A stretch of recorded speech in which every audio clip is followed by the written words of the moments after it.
What's going on, YouTubers, gamers and hobbyists? Welcome to this episode of P&Q, the question and answer series, whereby every month you put questions to me, either in the form of a video, a comment or an email, or in person, and then I respond the following month, obviously. So link in the video description below for the email address, which is miniwarzone@gmail.com. I don't get many of those. I don't have any emails for this month to answer questions on. I do have one personal question, which was actually a member of my gaming group asked me when we were just talking about it for a while. So sit back, because I'm actually filming this on the 25th, which is the 25th of July, which is supposedly the hottest day on record since time began and all that kind of stuff. I'll tell you, it is hot. I've got a fan on me, and I've got myself a nice cool one from the fridge, can of cola that is. So, let's progress. Now, to start with, I'm going to answer, I'll re-answer, hopefully, a question from Frost and Fists from last time, because I felt it needed a better answer. I didn't feel like I gave a very good answer last time, but that said, I've been racking my brains all month to come up with answers to this, and he was asking for movie titles that describe my hobby life and song titles that describe my hobby life. Song titles still evades me. That said, movie titles, I think Lord of the Rings would be quite a good one. Fellowship of the Ring through to Two Towers through to Return of the King. Let me explain. A lot of my hobby endeavours and projects start off quite calm and mellow, and everything's all, fine and dandy and roses, and then it gradually picks up to a climactic battle at the end sometimes, and it can be quite epic. So, yeah, for me, that would be one. The song titles, I'm not much good with song titles. I'm really not. I'm sure I came up with something last time, but so again, it's not a brilliant answer, but see, my hobby life is pretty perfect from my perspective, and it's hard to find a song title that describes something that's perfect, because most song titles are usually about bad stuff or breakups, heartache, that kind of thing. It's very difficult for me to come up with a song title that's like, yeah, everything's great, everything's brilliant. So yeah, I think that's why. So it's still a hard question, but anyway, because that was from last time, I'll move on to the personal question, or the topic that came up in my gaming group, and that was, what is the weirdest D&D experience you've ever had? The weirdest? Well, D&D, I've been playing D&D for many years. It was the first role-playing game I ever played, right back from when I was at school. That was when I was first introduced to it, the whole concept of D&D. And there was actually a D&D club at school, Dungeons and Dragons Club, which was kind of like, I don't know, yes, it was geeky, it was nerdy, but at the same time it was also, wow, these people are geniuses, they know, like, stuff, gotta be in this club. Anyway, it grew, needless to say, it grew in popularity, and we used to run the club on a certain day of the week, on a lunchtime. So we had a good hour of role playing. We used to do our campaigns over the course of those sessions, and they were supervised, obviously. There was obviously like a teacher sat in the corner, just making sure we weren't like murdering each other with Stanley knives or whatever. But it grew to quite a size. Now, one of the weirdest things for me was back in those days, I wasn't a DM at all. I was just a player. Nothing wrong with that. Just that's how I started. I started out life as a player, and we had a game that was so large. It it encompassed 2 tables and needed 2 DMs to run it. When you went from one place to the next, I don't know, it's kind of like the same world, but the campaign setting needed to be run. I can't remember because it was such a long time ago, but there was a reason that there had to be 2 DMs so that 2 lots of things were going on at the same time, and eventually we would kind of meet in the middle, and sometimes we'd cross over. And I think it was really weird. So 2 DMs running 2 different areas of the world. So that was quite weird. And the other one, of course, I remember us doing a 24-hour like DnD-a-thon for charity when I was at school. So both events were at school. I remember around my friend's house, his mum keeping us supplied with like tea and cakes and what have you, just to keep us like popping our eyes open and, you know, getting really tired. You know, a 24-hour game that lasted the whole weekend, pretty much. You know what we'd get in there, setting up and getting home again. Yeah, so that was fun, and that was weird. So a 24-hour game of D&D, and the game where we had 2 DMs. So they were the weirdest experiences, I suppose, in D&D I've ever had. What about you guys? Perhaps you could name some of yours weird D&D experiences. Okay, now we're on to the comments / questions from last month. And the first one I've got here is Velsheid. I'm sorry if I butcher your name. I just say how I think it might be. Velsheid. Says, thanks for the video, Pete. Have you run into any 2-player board games that you enjoyed? My wife doesn't have any interest in 40k. Shout out to the Hive. I run Thousand Suns and Orcs as well, but Nids will always be my first love. Mine too, my friend. Mine too. The Tyranids are my favourite. Monsters in space. How can they not be? 2-player games. Well, my wife and I like playing old school games, old school board games, and a couple of our favourite ones that we like to play with each other that are, well, they're like 2 to 4 players. One is Game of Dracula, which I have put on my, I have put a thing on my channel before. I think on the board games. I'll put a link up in the corner to that one.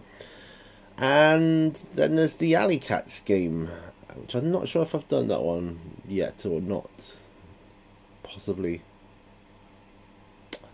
Anyway, just check on my board games playlist if not.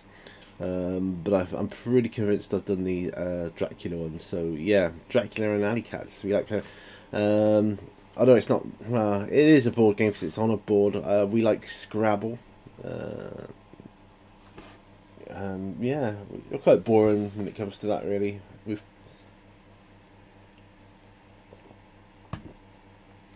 done the Monopoly thing. Totopoly, we play quite a bit. The horse racing game, that's been on my board games playlist as well. I did the restoration of a couple of sets into one to amalgamate them, make one good Totopoly set. Oh no, it's not up there, it must be upstairs. Yeah. Then there's the Mysteries of Old Peking. Again, I've done that on the link there. That's kind of like Cluedo in China, or Peking. Yeah, so that's we enjoy those games. Modern games, we prefer the co-op games. Lord of the Rings, it's like one of the first ones, so we like playing that game. We love Zombicide. Just check out the Zombicide videos I've got as well. So yeah, hope that helps. Okay, Stephen Green is next. Hello Stephen, how are you doing? He says, sorry I missed asking questions for a couple of months. Life distracted me, so before it does again, here are some questions. 1. I've recently been trying to give advice to my friend who is running his first D&D campaign. What advice would you give a new DM? Well, to give generalistic advice, it would probably be the sort of things you've heard before. Prep your game. I don't know whether you're running a campaign like a pre-made or pre-bought one, or whether it's a homebrew one, whether it's a kind of a sandboxy type one, or like a linear story-driven type one. But preparation is the key. Remember, the rules and the books, they are guides, so you know it's a good guide to stick to. But if you feel something needs changing, as long as everybody knows about it, you have the final say. Of course, have fun, otherwise what's the point? Try to work with your players as opposed to against them. You can make it seem like you're working against them without actually working against them. I should really do some videos on it, but there's many other good videos out there on this kind of thing, but who knows, in the future I might do. But yeah, those general things, just make sure you prepare well and you have fun with it. 2, I know your favourite army in 40k is the Tyranids. What are your thoughts on the film Starship Troopers being remade? Along with StarCraft, Starship Troopers was part of the inspiration that became Tyranids in 40k. I didn't know it was being remade. I think that's cool. Hopefully they can... if I remember rightly, it was a very long movie. So hopefully, if it's the one I'm thinking about, they can cut it down a bit and do it a bit more justice, I think. But it was a good movie. Very, very good. Yes, definitely. I think it would be a good idea to do that, and I'd be on board with that and would definitely watch it. 3, being a skirmish game fan, are you excited about the new game from GW, Warcry? It seems to be a kill team equivalent for Age of Sigmar. Yes, it is. And some friends of mine are pre-ordering, but I'm not ready to commit yet.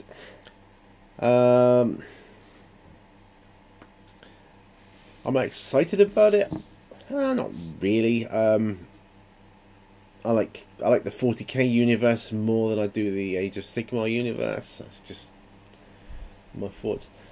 If it was still the fantasy universe, I think I'd probably be a little excited for it then. I mean, Age of Sigmar's alright, but it's not really my thing. I mean, it's a good idea. It's great with the kill team and Warcry if you want to get into something and not commit too heavily, invest with like loads and loads of models and armies and whatever else. If you're someone like me who likes to go all in with stuff, it's a good thing, definitely. It's like, for me, kill team gives me the chance to try out AdMech, which I've never even thought about before doing an army for. But it gives me a chance to play a little bit of AdMech, see how they... I know it's not the same rules exactly, but give me more of a feel for them, lore-wise, and what I think of them as an army, and do I want to root for them, or do I just think they're boring, or do I just really hate them as an enemy? That kind of thing. He says, thanks for all the great videos, sir. Keep up the good work. Keeping you and your family in my prayers. Thank you, sir. I'm sure things will get better. Just be patient, my friend. Well, as it happens, I had an interview yesterday, working for the local council, and my word, I gotta say, it's the most grueling interview I've ever had in my life. The heat didn't help, I think. That's what made it more stressful. Because I was hot, but I wanted to go all out, so, I was there, suit, tie, for the full works. It was 2.5 hours, and in that time I had to interact with customers, like face to face, so that they could observe how I speak and talk to people, how I communicate. So I wanted to observe that, so it was a bit of an observation one. Then there was a telephone interview where some other member of staff phoned up from another part of the building, pretending to be the general public, asking queries and that, and the only information they gave was, there's the website, the information's all there, make notes, and use your own initiative, off you go. And that was quite stressful. And then there was a formal interview with a panel of 3 people, which they was asking some very tough questions on that. That was very tough. Oh, and as well as that, there was kind of a tour of the building with like the manager had to do a health and safety thing as well. It's fingers crossed I didn't go through that for nothing. I hope not. Anyway, yeah. So thank you, but yeah, that was a thing. Idikbeer 40k is next. Says, nice video, Pete. Will Mrs. Mini Warzone make a comeback for a Q&A at some point? Never say never. She might do. I want to do another interview with her really at some point. There's some really cool questions that I want to ask her. What's the name of it? There's a website and I can't remember what it's called. Well, I don't know, like BookFox or something. It's probably not that, but they asked some really cool questions which I'd like to know the answers to, and I thought it would be good. Not only that, I think it would be good for her to have a couple of videos, maybe one on each book, little short ones, because Amazon Books have the option to put videos on for their author pages now, and she can also link videos to her website. And I just generally think it would be good for her, because her writing career is starting to take off now, and gaining some traction, which is good. So whether she'll do a Q&A on a P&Q, I don't know, but definitely there'll be an interview with questions and answers at some point. And maybe I'll ask you guys if there's any questions you would like to ask. So might open it out to you. Who knows? That could be a thing. Right. Tabletop Wolfers next. Take Carl. He says, my questions are: 1. Have you considered a name change, since YouTube have been clamping down on war being included in names and tags? No, I haven't considered it.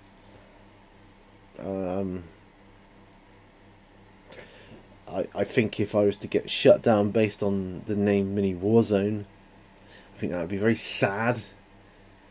I think that would prove beyond all shadow of doubt that the whole censorship thing is totally out of hand and is ridiculous, and that we're actually heading into a 1984 Orwellian society.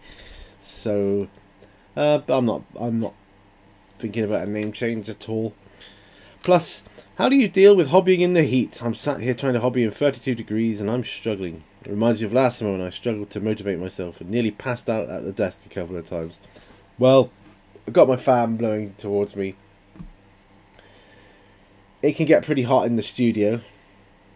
It's well insulated. That said, it's really nice if I open the door and keep the fan on me. It's a nice breeze that can blow through, because I've got a nice big window in there as well, so that it blows through. It can cool down quite well. The insulation actually is quite protective from from the heat, as well as being useful to keep warm in the winter. So yeah, I feel pretty lucky in that respect. 3. I'll be attending my 3rd War Games show in December this year, putting on another large-scale game and showcasing a lot of my models to the wider public. Would that ever be something you considered doing if you could? Probably not. I'm a lazy bugger, and I just couldn't be bothered with carting all stuff around. Love going to those things and seeing the wonderful effort others put into it, but it's just not my bag. I'd rather play the game without the pain, sort of thing, and yeah, that just wouldn't be something I would consider if I could. Yeah, And last, but by certainly no means least, is Atomic Dog Scale Model Freak. Hey Brian, I hope all is well with you. And he says, I hope all is well. I notice you are close to 2,000 subs. Very cool. Where do you see your channel in the next 6 months or year? Any improvements or new series? I think you're doing a great job. Take care. I'm always trying to think of new things. It's difficult right now with life. Oh, excuse me. Work, jobs. The hunt for jobs is kind of occupying most of my life at the moment. Although I have a job, I'm trying to get a better job. Just trying to better myself, my family, and so on. I mentioned the interview I had yesterday, where ordinarily I would have spent that time working on videos, thinking of different stuff. But I am always trying to, think of a new, a series. I'm thinking about doing a video on green screen, some pitfalls to watch out for when you're doing green screen. Like on a more technical level. I'm thinking about doing some playthroughs for games. I'm thinking about doing a Blackstone Fortress one, and sorry about the drilling going on. And Knights and Mystics, Lord of the Rings. It's a classic, I don't know. I fancy something like that. I wish these people would shut up. I opened my window to let some more air in, but of course it lets the sound in as well, so sorry about that. If there's any series or ideas you think might make good videos, a series of videos, then let me know. I'd happily consider anything, and that goes to anyone. Just let me know. And that's it. That's all the questions I have for this month. Please don't hesitate to keep asking me questions if you think it's been asked before. Doesn't matter. I'm more than happy to answer questions I've answered before, because my opinions change and vary over time as I change. Nothing is set in stone. Just because I say maybe a certain game is not very good or is brilliant, that opinion could change with time. So just as an example. Anyway, I'm not going to get rambling this time. Check out my Patreon if you've a mind. If you want to help support me for $1 a month, you get access to extra videos and different stuff. I mean, my beholder tutorial, how I made my beholder, is on for my patrons on my Patreon site, so you can head on over there and check that out. And yeah, that's kind of it really. The way to support me, of course, would be to like, share, subscribe, all the usual good stuff that we have on YouTube. And all that remains is for me to say thank you for watching. Remember, all brushes lead to war, and I'll see you on the next video. Bye for now. Bye bye.